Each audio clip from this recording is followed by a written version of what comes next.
خدا کا نام قرآن میں ہے، رسول کا نام قرآن میں ہے. تو اب رسول کے بعد جو منصب ہدایت سے فائز ہونے والے تھے 12 کے 12 امام، اگر یہ کہتا کہ رسول کے بعد علی ہوں گے، علی کے بعد حسن ہوں گے، حسن کے بعد حسین ہوں گے، تو کوئی فرق پڑ جاتا؟ اچھا ہوتا نا، اصطلاحات مل جاتی.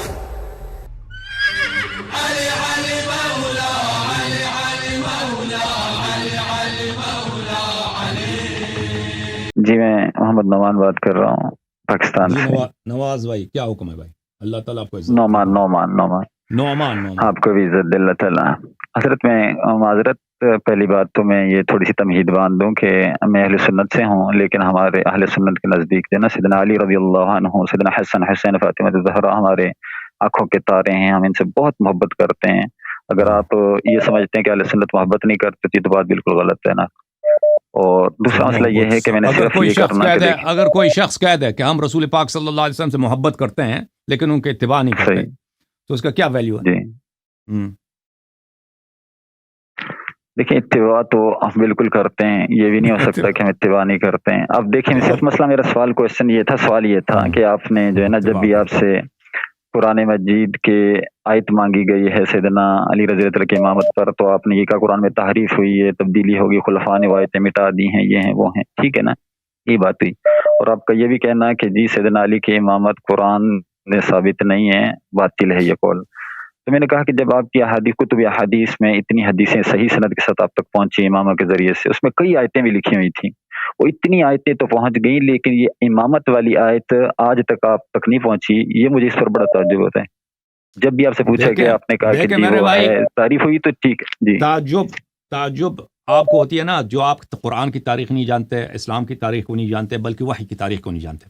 اللہ کی جانب سے جتنی کتابیں آئیں، جتنے انبیاء ہیں، ٹھیک ہے نا، ان کی امتوں نے ان کی شریعت کو چینج کیا، ان کی کتابوں کو چینج کیا. یہ حق ہے کہ نہیں ہے؟ میں غلط کہہ رہا ہوں؟ اور نصارہ نے دین عیسیٰ علیہ السلام کو چینج کیا یا نہیں کیا؟ بالکل کیا. اور ان کی کتاب کو چینج کیا یا نہیں کیا؟ بالکل کیا.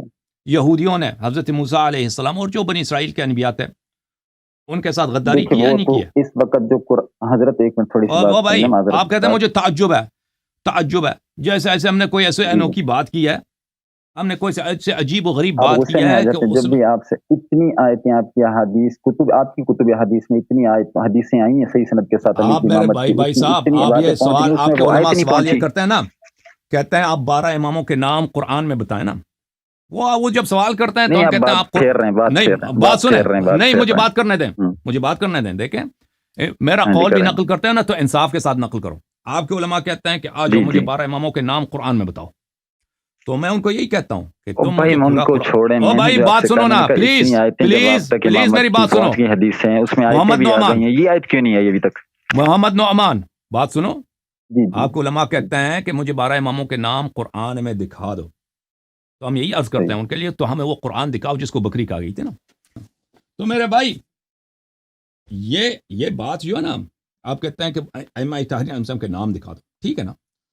تم مجھے بتاؤ جب تمہارے اپنے نزدیک کتب میں یہ روایات متواتر ہیں کہ قرآن ناقص ہے، تو تم کس منہ سے ہم سے مطالبہ کرتے ہو کہ تم امام علیہ السلام کے نام قرآن میں دکھاؤ، 12 اماموں کے نام؟ ہمارا یہ موقف ہے. تم ٹھیک ہے ہم دکھا دیتے ہیں، تم وہ کامل قرآن لے کے آؤ، ٹھیک ہے نا. اب جو ہے آپ بات کریں، میں آپ کی بات سنتا ہوں. بسم اللہ. آپ میرا اعتراض نہیں سمجھے. میں ایک تھوڑی دیر کے لیے آپ کو سمجھانے کے لیے آپ کو میں بتا رہا ہوں کہ چلو اس وقت موجودہ قرآن مجید پوری دنیا میں جو ہے یہ تعریف شدہ ہے، ٹھیک ہے نا، مان لیا آپ نے.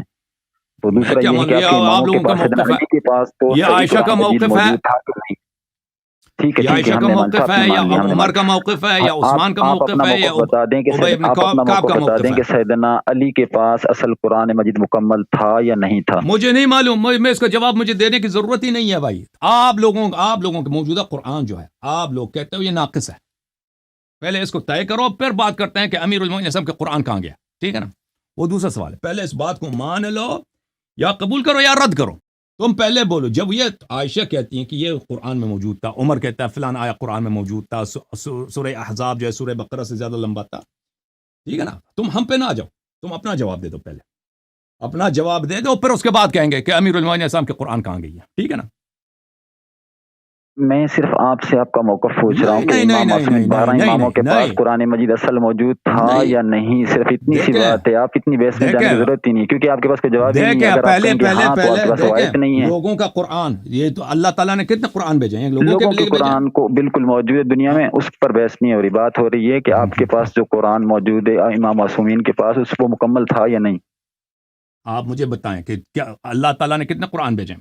میں لوگوں کے آپ لیے کی الگ بات کر قرآن رہا ہوں، بھیجے آپ ہیں، ہماری اہل طرف بیت آ علیہ السلام جاتے ہیں۔ کے میں آپ الگ۔ سے آپ کا موقف پوچھ رہا ہوں، صرف آپ کا موقف پوچھ رہا ہوں کہ آپ کے امام معصومین کے پاس قرآن میں مکمل تھا یا ناقص تھا۔ جت رسول پاک صلی اللہ علیہ وسلم کے سینے میں جو کچھ بھی تھا وہ ہمارے ائمہ طاہرین علیہ السلام کے پاس موجود تھا۔ اچھا، ٹھیک ہے وہ نا؟ آیت جس میں حضرت علی کی امامت کا ذکر ہے وہ کہاں ہے؟ اتنی آیتیں آپ کی حدیثوں ٹھیک میں ہے آ گئی ہیں، ٹھیک ہے، یہ آیت کیوں نہیں ہے ابھی تک آپ ہاں کے پاس؟ وہی جب وہ کہاں تمہارا ہے؟ تو عقیدہ جھوٹ ہے، یہی آپ کا ہے۔ قول ہی باطل ہے، آپ کا خود کا قول باطل ہے کہ وہ آیت ہی نہیں ہے، آپ کہتے ہیں کہ وہ آیت تھی۔ میں نے لاؤ کہا پورا قرآن، میں کہ آپ سے نہیں ہے، پوچھ رہا ہوں کہ آپ کے قرآن مجید میں وہ میرا آیت کہاں عرض ہے؟ یہی ہے، میرا عرض اتنی یہی ہے میرے بھائی۔ اتنی آیتیں آئی ہیں آپ لوگوں کی، وہ کہاں ہیں؟ وہ آیت کہاں ہیں؟ مجھے تم پورا جو مان لیں قرآن دکھاؤ ہمارے تو میں اماموں کے پاس آیات بھی قرآن دکھاؤں گا نا، ناقص ہے۔ تم مجھے پورا قرآن دکھا دو بھائی صاحب، جب تمہارا عقیدہ ہی یہی ہے، تمہارے کتب میں یہ موجود ہے، تم مجھ سے کیوں مطالبہ کرتے ہو کہ مجھے فلاں آیت قرآن میں دکھاؤ؟ دیکھیں اگر یہ کتاب جو ہے نا، یہ کتاب مثلا مستدرک حاکم ہے، اس میں 600 صفحے ہیں، اس میں سے 300 صفحے کو کسی نے پاڑ کے پھینک دیا۔ اب میں آ کے اس کتاب میں تلاش کروں کہ بھئی اس کتاب میں فلاں مطلب نہیں ہے، تو میں کیا کہہ سکتا ہوں دنیا والوں کے مستدرک حاکم نے یہ حدیث نقل نہیں کی ہے؟ نہیں، وہ تو کوئی نہیں کر سکتا نا بھائی۔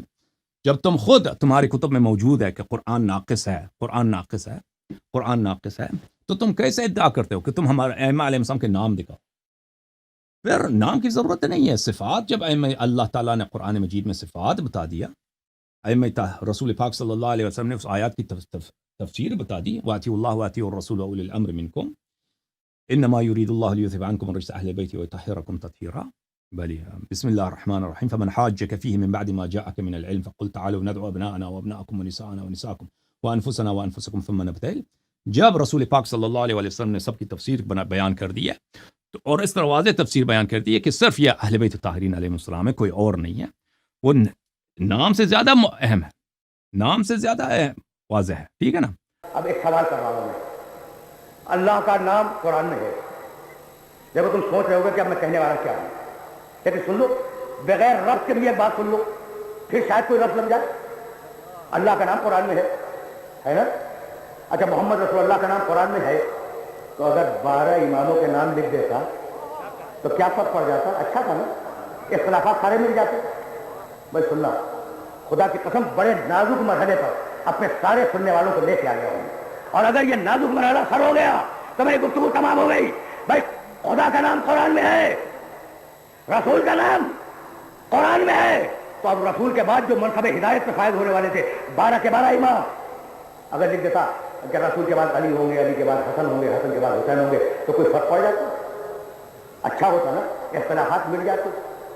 بس دیکھو 1300 سے زیادہ روایتیں ہیں حدیث کی کتابوں میں، گن کے بتا رہا ہوں، پوری فگر نہیں بتائی میں نے، لیکن 1300 سے زیادہ روایتیں ہیں جس میں رسول نے فرمایا خلفائی بعدی 12، میرے بعد میرے خلیفہ 12 ہوں گے، میرے بعد میرے خلیفہ 12 ہوں گے۔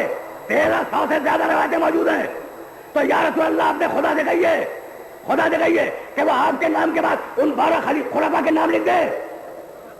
ہو سکتا تھا نا بھائی، کوئی مشکل بات تو نہیں کہہ رہا ہوں میں۔ اچھا، تو تم الٹ کے جواب جانتے ہو کیا دو گے؟ بس یہاں تقریر کو روک رہا ہوں، اور اگر یہ بات پہنچ گئی تو میری محنت سوارت ہو گئی کہ بھائی ہو سکتا تھا اگر علی حسن حسین کا نام ہوتا تو لوگ اسے کاٹ کاٹ کے اپنے لوگوں کے نام لکھ دیتے۔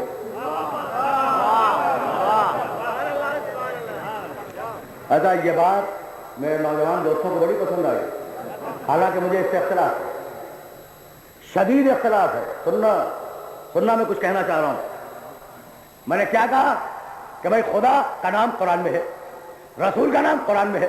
جب پیغمبر بار بار کہہ رہے ہیں کہ میرے بعد 12 خلفاء ہوں گے، تو خدا ان کے نام لکھ دیتا، تو خطرہ تھا کہ ان کے نام کاٹ کے کوئی اور نام لکھ دیا جاتا، خطرہ تھا نا، اس لیے اللہ نے بچا لیا۔ نہیں، بالکل غلط، یہ بھی کوئی بات ہوئی؟ لیکن قرآن کہتا ہے انا نحن نزلنا الذکر وانا لہ لحافظون، ہم نے قرآن کو نازل کیا ہے، ہم اس کی حفاظت کریں گے، تو کوئی نام کاٹ نہیں سکتا تھا۔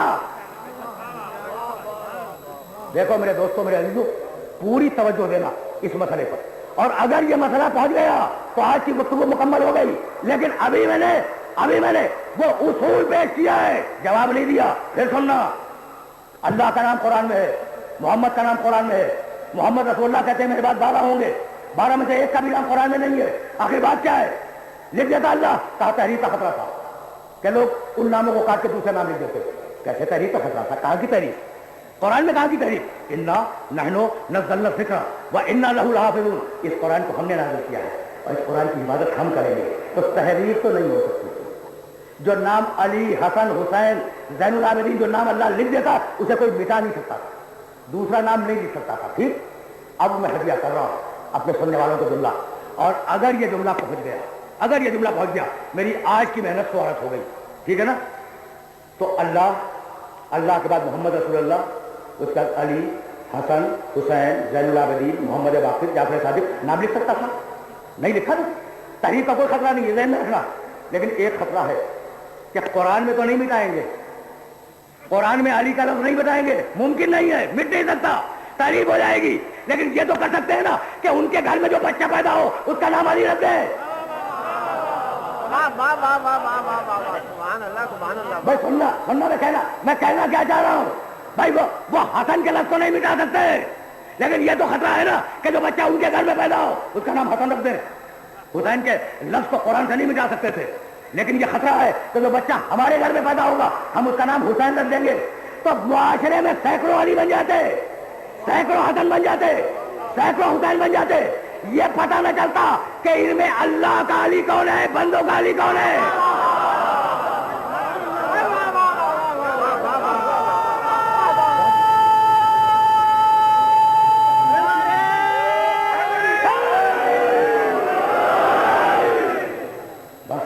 میں تو اپنی گفتگو کے اخیر میں موضوع کو جسٹیفائی کر رہا تھا، اور ضروری ہے کہ موضوع کے وہ تقاضے جو درمیان میں آتے جائیں انہیں اپنے سننے والوں تک پیش کیا جائے، یہ ضروری ہے۔ اس لیے میں نے موضوع کے تقاضوں کے تحت تہذیب ہادی کا فلسفہ بتایا کہ اس میں اضافیت ہے، اس میں طاقت ہے، ٹھیک۔ اور اب میں پہنچا ہوں ایک عجیب مرحلے پر کہ اسلام میں طاقت کا فلسفہ نہیں ہے، اسلام میں کردار کا فلسفہ ہے، اور اسے میں ثابت کر رہا ہوں ناموں سے کہ علی، حسن، حسین اگر لکھ دیا جاتا قرآن میں تو تحریف ممکن نہیں تھی، لیکن ہر پیدا ہونے والے بچے کا نام علی ہو جاتا اور پتہ نہ چلتا کہ اللہ کا علی کون ہے، بندوں کا علی کون ہے۔ اس لیے پروردگار نے طے کیا کہ نام نہیں لکھوں گا، اس کا کردار قرآن میں لکھ دوں گا۔ اللہ نے طے کیا کہ علی کا نام نہیں لکھوں گا، علی کا کردار قرآن میں لکھ دوں گا۔ نام کے علی تو بہت سے لے آؤ گے، کردار کا علی لاؤ تو جانو۔ علی علی مولا، علی علی مولا۔